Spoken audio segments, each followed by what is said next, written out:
Sudarshan Films present. हम आवतानी दौरा समारी के छठी माई लगे दियरी हम बारी के हम आवतानी दौरा समारी के छठी माई लगे दियरी हम बारी के नारियल में मुआ चढ़ैनी माई के भोग लगैनी नारियल में मुआ चढ़ैनी माई के भोग लगैनी लेके फल फूल केला सखी घाटे पर बैठले उ अकेला सखी दौरा लेके भागल लबेला सखी घाटे पर बैठले उ अकेला सखी दौरा लेके भागल लबेला सखी।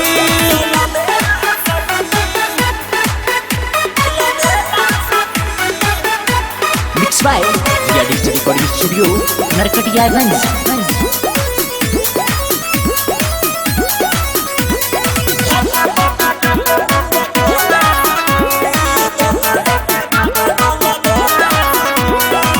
भौजी से कही हो ना घाटे के बात बा हो गइल प्यार हमके ऐसन बुझात बा माये के कृपा से भइल मुलाकात बा सुबह सवेरे छठी माई के घाट बा भौजी से कही हो ना घाटे के बात बा हो गइल प्यार हमके ऐसन बुझात बा माये के कृपा से भइल मुलाकात बा सुबह सवेरे छठी माई के घाट बा संगे सुपली सजैले जाके उखिया ले अइले संगे सुपली सजैले जाके उखिया ले अइले उ देखैले खूब खेला सखी घाटे पर भेटैले उ अकेला सखी दौरा लेके भागल लबेला सखी घाटे पर भेटैले उ अकेला सखी दौरा लेके भागल लबेला सखी।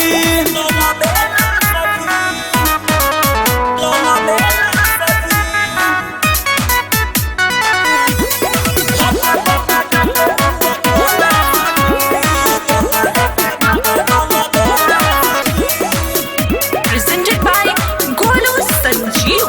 Golu Sanjeev.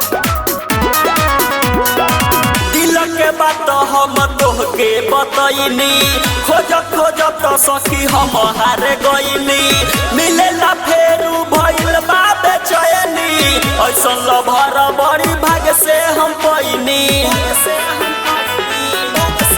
हाँ हाँ दिल के बात हम तोहके बतैनी खोजत खोजत तो सखी हम हार गइनी मिलेला फेरू भइल बा बेचैनी सैया मुरारी के भाग से हम पैनी हमसे करे खातिर भेट कहीं करत होई वेट हमसे करे खातिर भेट कहीं करत होई वेट रंजन चंदना मिलेला सखी घाटे पर भेटैले उ अकेला सखी दौरा लेके भागल लबेला सखी घाटे पर भेटैले उ अकेला सखी दौरा लेके भागल लबेला सखी।